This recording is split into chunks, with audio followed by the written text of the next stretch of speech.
आप सभी भक्तजन पितृपक्ष के दौरान इन सब्जियों का सेवन बिल्कुल ना करें। इनका खाने में प्रयोग करने से रोग दोष कष्ट संकट पीड़ा मिलती है और पितृ नाराज होते हैं। पितृपक्ष के दौरान आप पितरों की थाली निकालते हैं, ब्राह्मण भोज कराते हैं, गौ माता के लिए, स्वान के लिए, पंच बलि के निमित्त आप भोजन इत्यादि निकालते हैं, तो चीज़ों का ध्यान रखिएगा। गौग्रास निकालते समय भी आपको इन चीज़ों का जरूर ध्यान रखना चाहिए। आप सभी भक्तजन जानते होंगे इस वर्ष 2025 में 7 सितंबर से पितृपक्ष शुरू हो रहे हैं और 21 सितंबर 2025 तक सर्वपितृ अमावस्या के निमित्त संपूर्ण कार्यों का निर्वाह करते हुए समापन की ओर होंगे। तो आप सभी 7 तारीख से 21 तारीख तक पितृपक्ष के दिनों में कुछ कार्यों का नियम जरूर लीजिएगा। सबसे पहले आप सभी के प्रश्न आ रहे हैं कि पितृपक्ष का कोई हम नियम लेते हैं तो वह कितनी तारीख से लिया जाएगा। तो 7 सितंबर से हम सभी को उन नियमों का पालन करना होगा और 21 सितंबर 2025 तक उन नियमों के पालन को हमें महत्वता देनी होगी। 7 सितंबर को जो है श्राद्ध पूर्णिमा रहेगी, अर्थात भादो महीने की पूर्णमासी तिथि रहेगी, जिसके निमित्त हम पितरों को जल दान करेंगे और साथ के साथ समस्त कार्यों का निर्वाह करेंगे। ग्रहण में पूजा कैसे करें, पूर्णमासी का व्रत कैसे करें, इससे पहले वीडियो आ चुका है, आप जरूर देखिएगा। स्क्रीन पर आप देख पा रहे हैं पंचांग में जो निहित श्रेष्ठ जानकारी होती है, जिस आधार पर आप अपने पितरों का श्राद्ध कर्म कर पाएंगे। मैंने पूरा वीडियो जो है अपने पंचांग में से आपके लिए लगाया है ताकि आप सत्य, श्रेष्ठ और अति उत्तम जानकारी ले पाएंगे। तो इसका स्क्रीनशॉट अपने पास रखें और जिस दिन आपके पितरों के निमित्त श्राद्ध कर्म हो, इन तिथि पर आप ब्राह्मण भोज और पितरों का निमित्त तर्पण करवा लीजिएगा। देखिए, पितरों के लिए आप जो ब्राह्मण भोज कराते हैं वह हमेशा कुतुब काल अर्थात दोपहर में करीब करीब 11 बजे से लेकर 2-2:30 बजे तक का समय कुतुब काल का समय कहा जाता है। इस समय किया गया पितरों के निमित्त कोई उपाय, पितृ मुक्ति, पितृ हवन, पितृ चालीसा का पाठ, पितरों के लिए भोजन इत्यादि करना, बनवाना, श्राद्ध तर्पण कराना, पिंडदान करना सबसे श्रेष्ठ और उत्तम समय माना जाता है। जैसे देवी देवताओं की पूजा सुबह शाम होती है, ठीक उसी तरह से कुतुब काल अर्थात दोपहर का समय पितरों की पूजा के लिए जाना जाता है।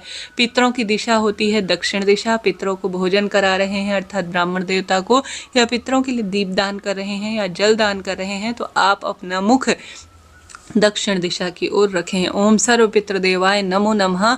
भोजन बनाते हुए, जलदान करते हुए, समस्त जो पितरों के कार्य होते हैं, आप कोई विशेष मंत्र नहीं जानते हैं तो आप सभी इस तरह से ओम सर्व पितृ देवाय नमो नमः अर्थात अपने सर्व पितृ देवी देवताओं का आप ध्यान कर रहे हैं, ऐसी प्रार्थना करें। तो आप सभी को इन्हीं तिथियों में अपने पितरों के निमित्त भोजन दान करना है और भाग्य की रेखाओं को प्रबल करना है। अब पितृपक्ष में कोई भी शुभ काम, जैसे कोई नए कपड़े खरीदना, सुहाग सामग्री खरीदना, बहुत दूर की यात्रा करना, रोका टीका या कोई भी श्रेष्ठ और अति उत्तम कार्य जो लंबे समय तक चलते हैं, कोई गैजेट्स खरीदना पूर्ण रूप से वर्जित होता है। इसका कोई भी मुहूर्त जो है पंचांग में नहीं दिया गया है। 16 दिन तक सब कार्य बंद होंगे। आप सभी पूर्ण रूप से चीज़ों को नोट करते हुए चलिएगा। तो आप सभी को 16 दिनों में कोई भी नया, श्रेष्ठ और अति उत्तम कार्य नहीं करना है। इस चीज़ का आप ध्यान करिएगा। आप यह कोई कही सुनी बातें नहीं हैं। यह दिन बहुत अधिक चहल पहल, धूमधाम जो है उत्सव के नहीं होते। यह दिन सामान्य दिनचर्या, शांत व्यवहार करने के लिए होते हैं।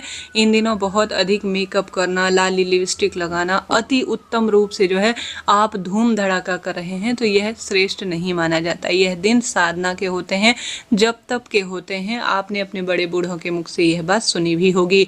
इन दिनों आप जितना संभव हो जल दान करें, वस्त्र दान करें, ब्राह्मण भोज कराएं, गायत्री पाठ करें, पितृ चालीसा का पाठ करें और पितरों के निमित्त दान पुण्य पूजा पाठ का ज़्यादा से ज़्यादा प्रयोग करें, तभी आपका जीवन सफल होगा। देखिए, पितृदेवता इन 16 दिनों पर धरती पर आते हैं, अपने जो वंशज हैं उनके आसपास रहते हैं और ब्राह्मण देवता स्वान के मुख से, कौवे के मुख से और ब्राह्मण देवता और गौ माता के मुख से आपके द्वारा दिए गए भोजन को ग्रहण कर तृप्त होकर अपने लोक की ओर गमन करते हैं।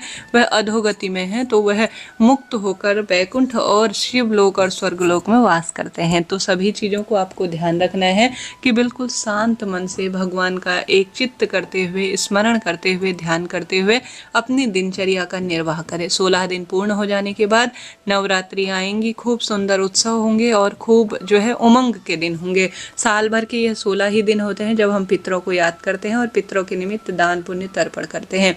अब पितृपक्ष में कौन सा भोजन हमें नहीं बनाना चाहिए घर में, ध्यान रखिएगा। सबसे पहले पितरों को जो सबसे प्रिय वस्तु होती है वह होती है खीर पूड़ी और उड़द की दाल के जो पकौड़े बनते हैं, उड़द की दाल के पुए बनते हैं या उड़द की दाल के कोई पकवान बनाए जाते हैं तो पितरों को यह बहुत प्रिय होते हैं। घी का भोजन पितरों के लिए बनाना चाहिए। घी का भोजन बनाने से पितृ देवता प्रसन्न होते हैं। उड़द की दाल का भोजन उन्हें प्रिय है। खीर पूड़ी उन्हें बहुत प्रिय है। जब भी आपके घर पर पितरों का श्राद्ध हो उस दिन इन चीज़ों को आपको भोजन में जरूर बनाना है। गिलकी की सब्जी भी पितरों को बहुत अधिक प्रिय होती है, तो इन चीज़ों का आप ज़्यादा से ज़्यादा उस दिन भोजन में किसी न किसी स्वरूप में प्रयोग करें। साथ ही मौसमी फल, अनार और पितरों की पूजा में जो आवश्यक होता है वह है तिल, कुशा, जौ, गंगा जल, तुलसी का पत्ता। इनको अपने पितरों की पूजा के लिए जिस दिन आप भोजन निकालते हैं उस दिन पितरों के निमित्त रोज आप जब जल दान करते हैं तो भी इन वस्तुओं का प्रयोग करें।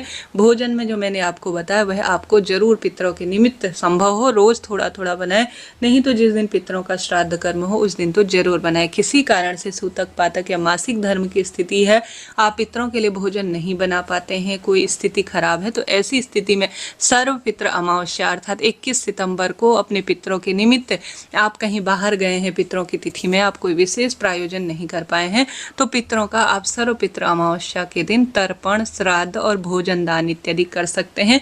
वही फल आपको प्राप्त होगा जो उस दिन आपको प्राप्त हुआ था। अब पितरों के लिए भोजन में कौन सी चीज वर्जित है, ध्यान से सुनिएगा। सबसे पहले इस दिन जो वर्जित होती है वह है कुमड़ा और पत्ता गोभी और साथ ही जीरा, राई, इनका छौंक नहीं लगाना चाहिए। मूली और गाजर, इनका भी आपको किसी भी स्वरूप में पितरों के लिए आप भोजन निकाले या पितृ प्रसाद बनाते हैं तो नहीं प्रयोग करना है। लहसुन, प्याज, मसूर की दाल, बैगन, सरसों का तेल, यह चीज़ें भी जितना संभव हो अवॉइड करें। सबसे सुंदर होता है पितरों की पूजा में तिल का तेल और घी, यह दो आपके पास ऑप्शन है, इनसे ही आप दीपक बनाएं और इसी से भोजन बनाते हैं तो बहुत सुंदर रहता है। तो आप सभी जो शास्त्रों में वर्जित चीज़ें कही गई हो उसका प्रयोग बिल्कुल भी पितरों की पूजा में ना करें। अपने घर पर जब पितरों का श्राद्ध कर्म हो 16 दिन तक तो आप घर में प्याज, लहसुन, तामसिक चीज़ों का प्रयोग करें ही ना, इस चीज़ का आप ध्यान रखें।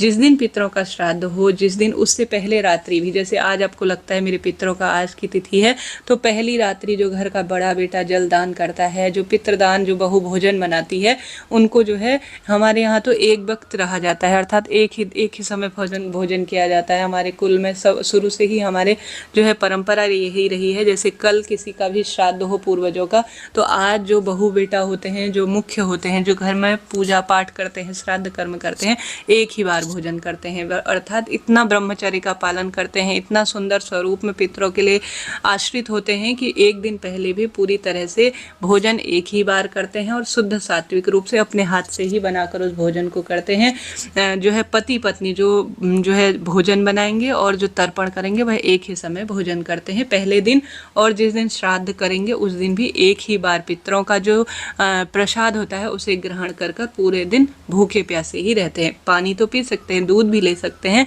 परंतु इसी तरह से करते हैं। क्या यह परंपरा आपके यहाँ भी है? आप कमेंट्स में जरूर बताइएगा। देखिए, पितरों के लिए हम जितना करते हैं उतना कम है। पितरों का दिया हुआ हमारे पास इतना कुछ है जिसका वर्णन कर पाना बहुत कठिन है, तो उनके लिए हम अपना नतमस्तक होता कर उनके लिए इतना सा करते हैं तो वह प्रसन्न होते हैं।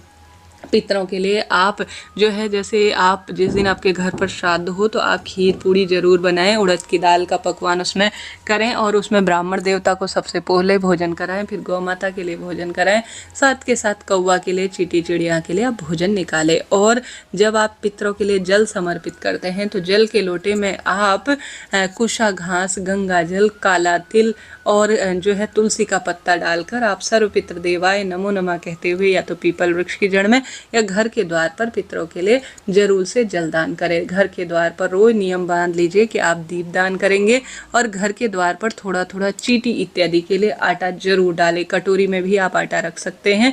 ऐसा करने से पितृ तृप्त होते हैं। घर की अच्छी साफ सफाई करें। इन दिनों शांत माहौल करते हुए पीपल पूजा करें, निश्चित रूप से लाभ होगा और पितृ तृप्त होंगे। धीरे धीरे सभी वीडियोज आपके लिए चैनल पर आएंगी। अभी के लिए इतना ही। जय श्री राधे। पितृदेवाय नमो नमः। कोई प्रश्न हो आप पूछ सकते हैं।